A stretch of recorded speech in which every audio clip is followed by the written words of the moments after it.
సన్నిధిలో చేరిన ఒకరేమో చదవబడిన వాక్య భాగాన్ని బట్టి వందనాలు. మీరు మాట్లాడి మహిమ పొందుకోండి. ఏస్తున్నాం తండ్రి.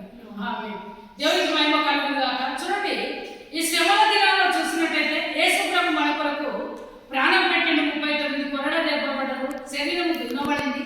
అంటే ఒక్క శరీర భాగం కూడా మనలాగా సరిగా లేదు. రక్తం చిందించిందంటే ఎందుకని రక్తం చిందించవలసి వచ్చిందంటే ఆయన రక్తం చిందించిన రక్తం ద్వారా మనకు విడుదల, స్వస్థత, విమోచన దొరికింది. దేనికి స్తోత్రం. హల్లెలూయా. అందుకే ఇక్కడ అంటున్నాడు, ఆయనను దేవుడు కరుణా సంపన్నుడైండు. ఎంతగా ప్రేమిస్తానంటే లోకంలో మనం పడిపోయిన వారిగా, చనిపోయిన వారిగా, దేవునికి విరోధమైన ఎన్ని కార్యములు చేసినా దేవుడు మనల్ని ప్రేమిస్తాడు. దేనికి స్తోత్రం. హల్లెలూయా.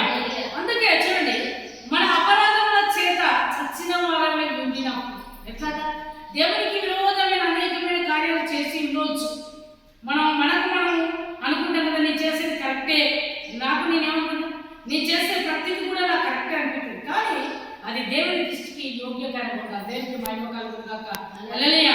అందుకే ఇక్కడ ఏమంటుందంటే మన పాపముల చేతను, అపరాధముల చేతను చచ్చిన వారి ఎండినప్పుడు సైతం మనలా చూపిన తన మహాప్రేమ చేత మన క్రీస్తుతో కూడా బ్రతికించి దేవునికి విరోధమైన ఒకప్పుడు ఎలాంటి జీవితం అంటే గొంగల పురుగు లాంటి జీవితం.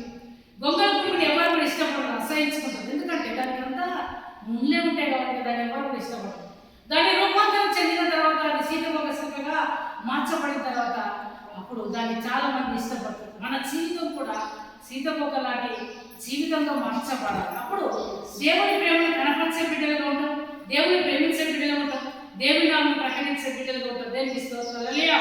అందుకే చూడండి, ఇక్కడ కృపచేత మీరు రక్షించబడినారు. ఎట్లా? మన నీతిమంతులు కాదు, యథార్థవంతులు కాదు, లేదా వెండిని కానీ బంగారం కానీ ఏది అర్పిస్తే రక్షించబడలే, రక్షణ దొరకలే. కానీ దేవుని యొక్క ఉచితమైన కృపచేత మనం రక్షించబడినాం.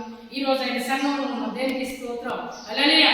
అందుకే చూడండి, క్రీస్తు యేసునందు ఆయన మనకు చేసిన ఉపకారముల ద్వారా అధికమైన తన కృప మహాదేశము రాబో యుగములలో కనుపరచు నిమిత్తము క్రీస్తు యేసునందు మనలను ఆయనతో కూడా లేపింది. దేనికి స్తోత్రం. హల్లెలూయా.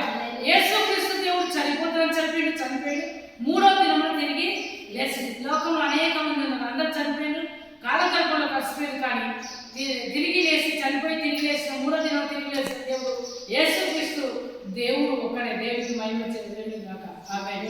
అందుకే ఆయన చేసిన ఉపకారంలో అనేకమైన మేలులు పొందుకున్నాం, అనేకమైన దీవెనలు పొందుకున్నాం, అనేకమైన ఆశీర్వాదాలు పొందుకున్నాం. అవి పొందుకున్న తర్వాత ఒక్క వారం సాక్ష్యం చెప్పినంత వరకే కాదు. మన జీవితం క్రీస్తులో జీవించినంత కాలం కూడా దేవునికి కృతజ్ఞతాస్తుతులు చెల్లించుకుంటే బ్రతకాలి. దేవునికి మహిమ కలుగును గాక. హల్లెలూయా. చూడండి, 8వ వచనం చూసినట్టయితే, మీరు విశ్వాసం ద్వారా కృపచేతనే రక్షించబడి ఉన్నారు. ఇది మీ వల్ల కలిగే కాదు, దేవుని వల్ల. నా శక్తి చేత, బలం చేత ఏది కూడా జరగదు. మన ద్వారా ఏది రక్షణ దొరకదు. కానీ ఎవరి ద్వారా రక్షణ దొరికిందంటే యేసుక్రీస్తు ద్వారా దొరికిన. అందుకే చూడండి, మీరు విశ్వాసం ద్వారా కృపచేతనే రక్షించబడిన. దేవునికి స్తోత్రం. అందుకే ఏ కార్యం జరిగినా దేవుని కృప వల్ల జరిగింది, దేవుని కృప వల్ల ఇది అనుగ్రహించబడింది. వివాహం కఠినంగా జరిగిందని హిందువులు కానీ ఎవరు కానీ అందరూ చెప్పినప్పుడు ఒకటే అంటారు, దేవుని కృప వల్లనే ఇది జరిగింది, మా వల్ల జరిగేది ఏది కాదు, దేవుని చిత్త ప్రకారం జరిగించుకున్నాం. దేనికి స్తోత్రం. అందుకే దేన్ని బట్టి కూడా మన జీవితం అతిశయంగా దివ్య కీర్తన 7వ వచనంలో రాయబడుతుంది. తర్వాత చదువుకోండి మీరు. కొందరు గుర్రం బట్టి, కొందరు రథం బట్టి అతిశయపడుతున్నారు. మనమైతే మన దేవుడైన యెహోవా నామమును బట్టి అతిశయపడుతుంది. గర్వం కానీ, ద్వేషం కానీ, మత్సరం కానీ దేన్ని బట్టి ఎప్పుడు మనం అతిశయపడద్దు. కానీ దేవుని బట్టి మాత్రమే అతిశయపడాలి. దేనికి స్తోత్రం. హల్లెలూయా.